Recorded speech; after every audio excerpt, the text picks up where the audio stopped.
Ika-9 ng Setyembre, 1955. Si Chancellor Adenauer ay naglalakbay sa Moscow sa pamamagitan ng paanyaya ng Sobyet na makipag-ayos sa huling mga bilanggo ng gyera. Ang escort ng Chancellor ay halos hindi nakakakita ng isang pagkakataon para sa tagumpay. Ang nakararami ay kabilang sa tinaguriang Cold Warrior. Hindi nila nais na wakasan ang programang ito ng matagumpay. Ito ay isang mali siyang bansa. Kapwa kinikilala ang isa't isa bilang mortal na kaaway, kahit sa pamamahayag. Kahit na, ang Chancellor ay maligayang pagdating sa karangalan ng militar 10 taon pagkatapos ng gyera. Ilang kilometro lamang ang layo ang lugar kung saan pinahinto ng pulang sundalo ang mga tangke ni Hitler. Ngayon ang mga sundalong Sobyet ay naglalaro sa hukbo ng Aleman. Ano ang pinagmulan ng bagong paggalang sa mga Aleman? Also einmal hat den Russen natürlich imponiert bevor sich. Gusto ng mga Ruso kung gaano kami maingat sa simula. Ngayon ay hindi kami gawi. Nagpadala kami ng isang espesyal na sasakyang pangriles, nilagyan ng lahat na maaaring pigilan ang pakikinig. Ang limousine ng Chancellor ay bug-proof din ang bagay ng paghanga ng mga lokal na bata na paaralan. Ang unang araw ng negosasyon. Ang relasyon ay kinuha sa isang seryosong tala. Posible ba na talakayin ang kalaban?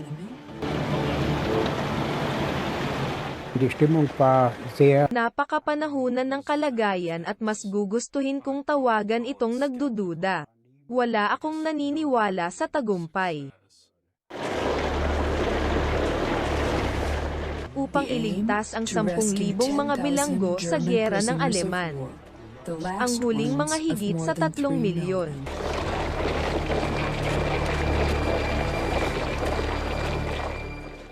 Kahit papaano, kailangan naming magtiwala na babalik kami sa bahay.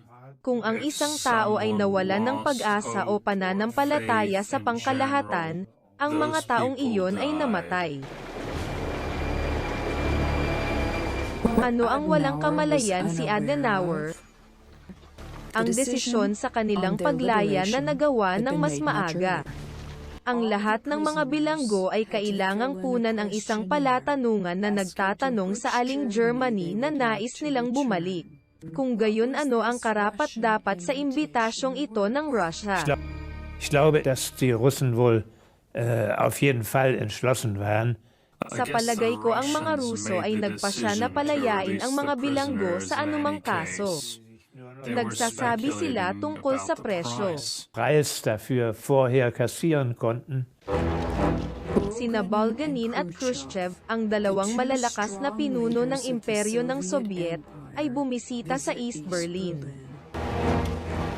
Ang jurisdiksyon sa East Germany ay bahagi na ng poker game ng Moscow.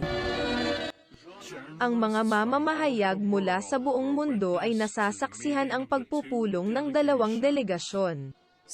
Hindi nagtagal, lumilitaw na nais ng mga Sobyet na pumasok sa isang diplomatikong relasyon. Una sa lahat sa Bonn. Ngunit ang unang prioridad ng Chancellor ay ang mga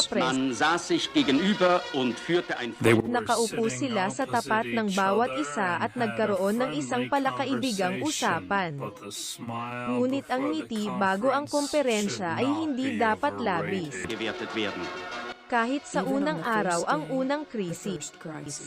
Nabigkas ni Khrushchev ang krimen sa digmaang Aleman.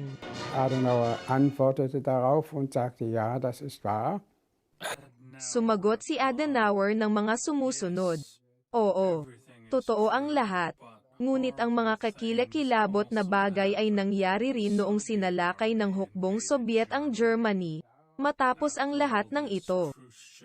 Hindi napigilan ni Khrushchev ang kanyang sarili. Ang alitan ay natapos sa galit ng ulo ng Kremlin. Galit na galit si Khrushchev, binugbog ang kamao sa mesa at sinabing, kung hindi ka handa na pumasok sa isang diplomatikong relasyon sa ilalim ng anumang pangyayari, mabuti maaari kaming maghintay.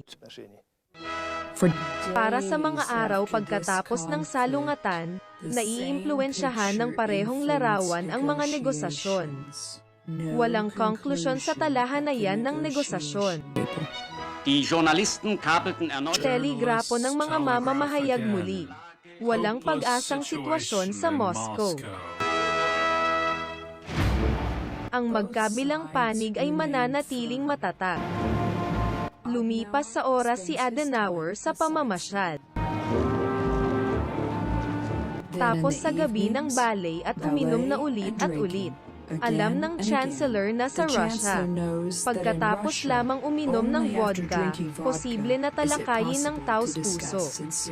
At kailangan itong maghanda. Globke, gut für vieles. Si Globke, ang mapagkukunan ng maraming mga solusyon, ay gumawa ng lahat ng mga delegado na kumuha ng isang kutsarang langis ng oliba bago ang negosasyon upang magbigay ng solidong saligan sa kanilang mga tiyan para sa mga nasabing inumin. Gute Magengrundlage ist für harte Drinks. Ang pagpapadulas na ito ay nagbigay lakas sa oldie. Maaari siyang uminom tulad ng isang totoong lalaki bagaman siya ay matangkad at payat.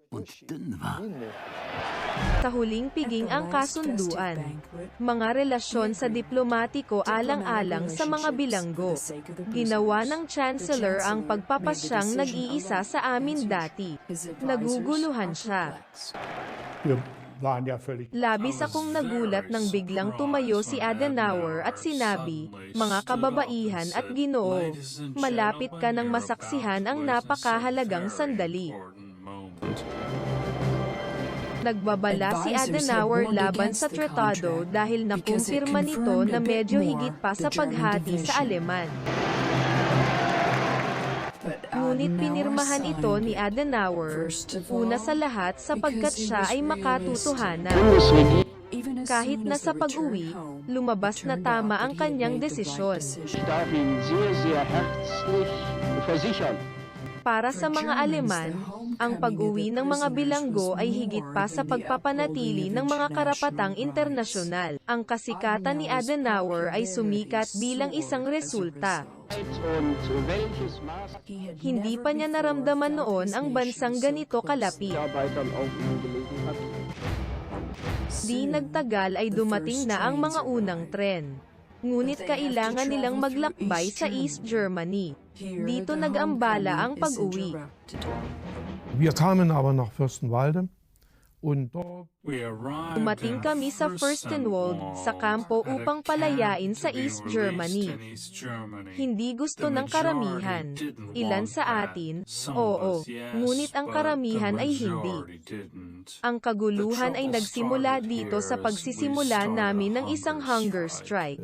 also Hungerstreik gemacht. Matagumpay. Dumating sa kanluran. Ang kampanilya ng kampo sa Friedland ay tinatanggap ang mga hanap. Ang huling 10,000. Ang bansa ay nanonood na may emosyon. Hindi kailanman nagkaroon ng kaligayahan at pagdurusa na napakalapit sa bawat isa.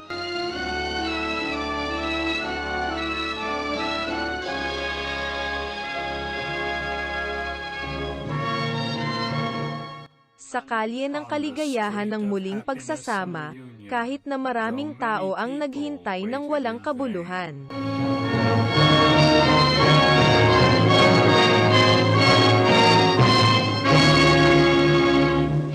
Sa mga taon ng pagkabihag, walang nagpakita ng kanyang damdamin, o umiyak o anumang katulad nito. Ngunit narito na natapos ang lahat.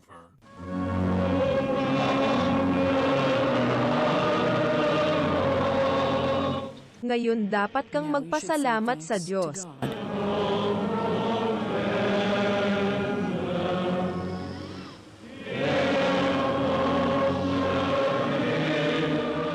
Si Adenauer ay hindi maaaring naroroon para sa pagdating sa Friedland. Nakahiga siya sa trangkaso, ngunit hindi siya nakalimutan ng mga bumalik. Sa palagay ko ang pasasalamat ay hindi mawawala. Pareho tayong nararamdaman. Ang mga pagsuri na isinagawa ngayon ay gumagawa ng parehong resulta. Ang tagumpay ni Adenauer ay ang nagdala ng 10,000 sa bahay.